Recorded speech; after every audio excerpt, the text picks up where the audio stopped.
Olá, caros alunos do curso de Engenharia de Produção da Univesp. Como foi apresentado o conteúdo e escopo de trabalho dessa disciplina, nós estamos recebendo hoje o professor Aécio Lira. Temos a satisfação de estar com ele aqui e usar do seu conhecimento para que vocês tenham uma visão do tema que nós propusemos para esse bimestre, que é uma discussão da indústria 4.0 e particularmente alguns elementos que nós já apresentamos a vocês, mas eu vou pedir para o pessoal colocar novamente o slide que eu já apresentei a vocês. Vocês estão vendo ali a indústria 4.0 como um todo, os seus pilares. Nós já trabalhamos o pilar simulação no tópico 1, né? Vocês tiveram aqui a exposição do professor Aníbal com o Michael da Flexim. E este bimestre nós vamos trabalhar com os outros elementos, além de discutir a amplitude do conceito da indústria 4.0 e os seus pilares aqui com a presença do professor Aécio. Então, numa sequência, a gente vai seguir por Big Data, impressão 3D ou manufatura aditiva e depois Internet das Coisas, ok? Então, professor Aécio, muito obrigado por estar aqui disponibilizando o seu tempo e o seu conhecimento com os nossos estudantes da Engenharia de Produção, uma vez que eles estão num ciclo encerrando aí um importante momento da sua carreira. E eu começaria, professor Aécio, consultando pela sua experiência como educador na área de engenharia e muito preocupado com a qualidade dos cursos de engenharia no Brasil e observando isso, inclusive, fora do Brasil. O quanto o fenômeno de indústria 4.0, nesse contexto de 9, 10 pilares, alguns citam 8, outros 9, outros 10, mas enfim, pelo menos nessas dimensões mais divulgadas, como que isso impacta os cursos de engenharia como um todo? Daí a gente vai chegar num ponto como isso chega na engenharia de produção. Cavenaghi, muito obrigado primeiro pelo convite de participar desse debate tão importante para a indústria nacional, em especial para as escolas de engenharia e mais ainda para a engenharia de produção, dentro de um cenário em que eu faço uma rápida retrospectiva do que tem sido minha vida junto à engenharia nacional. Uhum. Eu sou formado em 1971, então eu acompanhei décadas da chamada engenharia tradicional, vivo a engenharia como consultor, então atuo com engenharia desde 1971 e me envolvo também na questão de educação de engenharia ao longo dessas quase 5 décadas. E a indústria 4.0, esse movimento global de uma profunda transformação de base tecnológica, vem num momento extraordinário para o profissional de engenharia, para os educadores de engenharia e mais ainda para os alunos que hoje estão se formando em engenharia de produção, que talvez seja de todas as engenharias aquela que mais a perspectiva transformadora potencializa com empregabilidade, por questões que a gente vai discutir aqui nesses próximos minutos. Nós somos, digamos assim, protagonistas e coadjuvantes da terceira revolução industrial, né? Nós sentimos, como estudante de engenharia e profissional de engenharia, toda a transformação que teve origem com a inserção do apoio computacional às atividades de engenharia. Isso foi muito, muito revolucionário para a nossa época. E agora estamos aqui, né, observando uma grande mudança. Em que horizonte de tempo a tua experiência e a tua análise de, digamos assim, dentro e fora do Brasil, isso é muito futuro ou esse futuro é hoje? Esse futuro é hoje. Esse futuro é hoje, indiscutivelmente. Eu acompanhei a discussão anterior, quando veio aqui a convite o Henrique Correia, que falou exatamente daquilo que se chama a convergência da indústria 4.0, no aspecto de uma mudança bastante forte nos serviços. Sim. E, em especial, naquilo que é uma mudança mais significativamente ainda na questão dos modelos de negócio, nós estamos falando de sustentabilidade.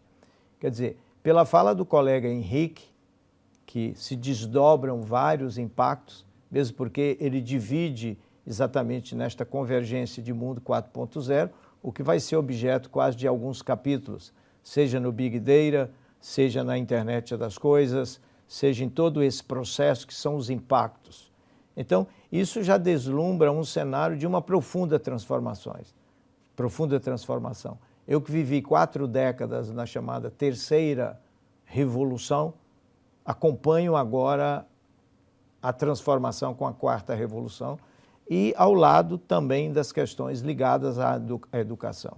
Eu tenho inclusive dito nas conversas, seja no setor industrial, seja no setor de consultoria, seja nas universidades, que o mundo 4.0 vai ter um impacto maior, inclusive na educação, e fortemente impactante nos processos de serviços, nos processos das relações entre as pessoas e entre as empresas. Então na verdade, hoje uma situação, já de hoje, de oportunidade e que a gente tem certeza que os desdobramentos vão ser os mais amplos possíveis. Nos capítulos que a gente vai discutir com cada um dos componentes do que é uma indústria 4.0, do que é um novo serviço 4.0, a gente vai perceber claramente como isso hoje vai ampliar.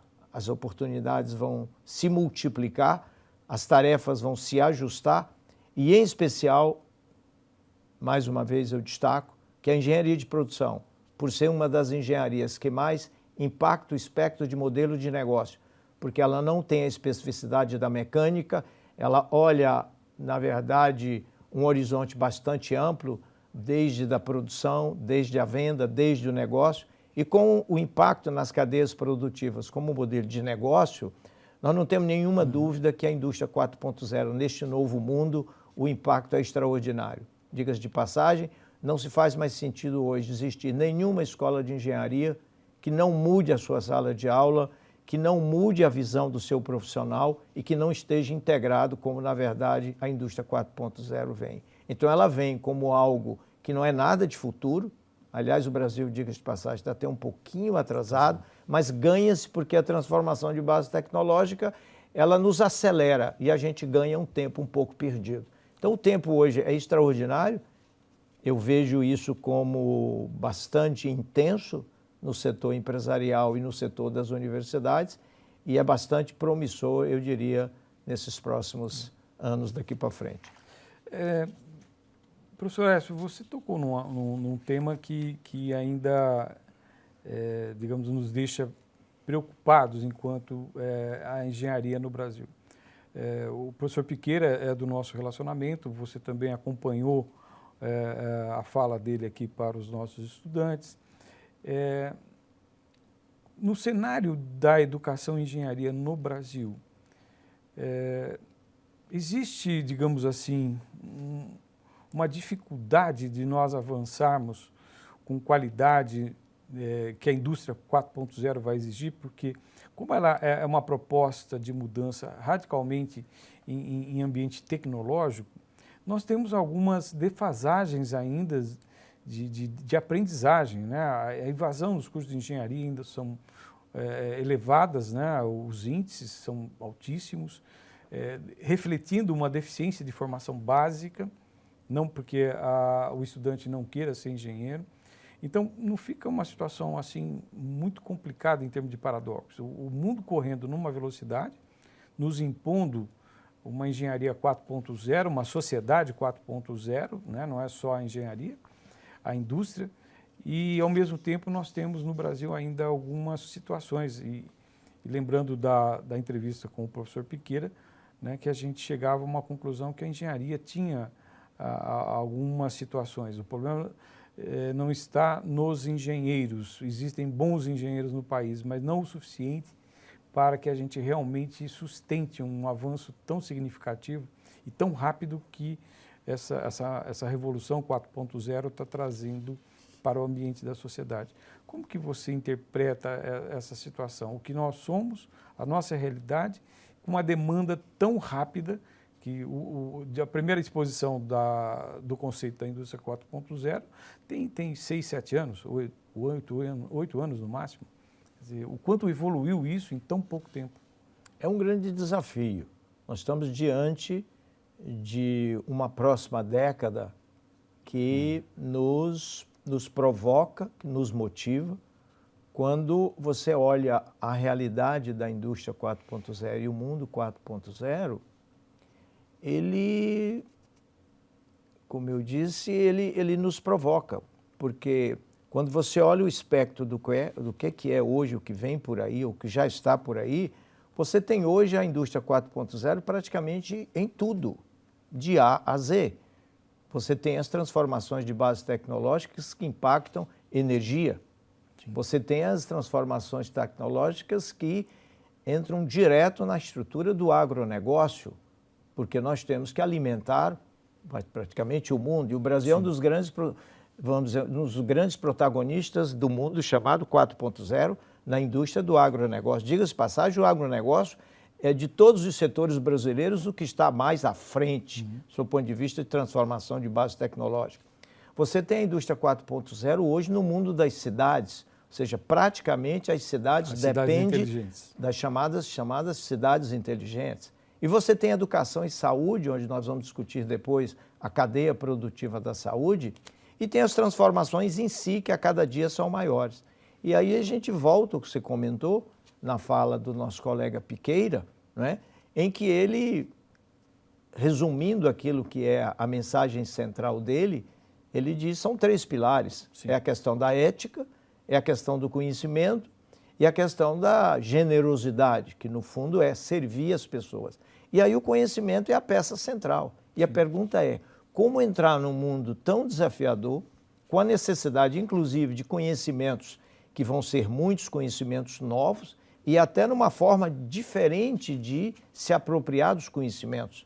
Piqueira falou, e o próprio Correia também falou na vinda passada, que nós vamos ter que estar envolvidos com conhecimentos de Big Data, nós vamos ter conhecimento de Analytics, forte estatística, nova forma de fazer modelagem. E a pergunta é, como repensar o processo? E aí a pergunta que se ousa hoje avançar no contexto das escolas de engenharia, das escolas de tecnologia da informação, das escolas de computação, é repensar a sala de aula. E aí é o lado bom da indústria 4.0, porque talvez a cadeia produtiva que mais vai ser impactada positivamente pelo mundo de transformações de base tecnológica é a sala de aula. O desafio é, as escolas são lentas para fazer o processo de mudança, os docentes têm dificuldade de entrar num processo. Eu antevejo, inclusive, que essa discussão que ainda está no dia a dia hoje, inclusive, aí dos conselhos, das confederações aí dos conselhos profissionais, onde se discute presencial, EAD, a dificuldade existe porque as pessoas do presencial não mudaram a sala de aula. Eles não têm uma sala de aula que a gente chama de sala de aula 4.0. Então, o aprendizado tem sido prejudicado. Há uma massificação muito grande de engenharia no Brasil. Nós temos uma massa gigantesca de uma qualidade que precisa um redirecionamento, inclusive com esses novos conhecimentos. Então, é de fato um desafio muito grande, mas eu acho que esse mundo 4.0 que nos chega, ele vai facilitar o processo de melhoria. Nós vamos melhorar a sala de aula, nós vamos melhorar sistemas de avaliação, nós vamos integrar melhores aluno com aluno, nós vamos integrar melhores professores com aluno. Então, nós vamos ter um mundo muito mais transformador daqui para frente. E nem se discute aquilo que é o impacto na sociedade, sob o ponto de vista do serviço, como disse o Correia, na questão do aspecto da mudança, da intensa convergência entre 4.0, serviço e sustentabilidade. É um mundo novo, é um mundo de novos negócios. Nós estamos praticamente em situações próximas de países até desenvolvidos, que apesar de Alemanha, apesar dos Estados Unidos se colocarem como empresas já no mundo 4.0, existem muitos desafios da parte deles.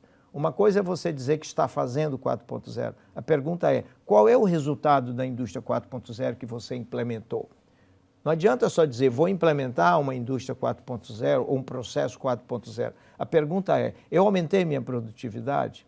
eu melhorei os meus processos, eu passei a produzir mais. Isso hoje em dia é objeto de discussão em todos os países. Aqui no Brasil, nós estamos, acho que, num bom caminho. Existem já bastante trabalho, em especial com o pessoal de engenharia de produção. Então, é um desafio de mão dupla. É um desafio na produtividade, na questão da empregabilidade, em reorganizar todo este conjunto de engenheiros que estão se formando num volume gigantesco. E eu volto ao tema central, como disse o Piqueira, a questão central é conhecimento.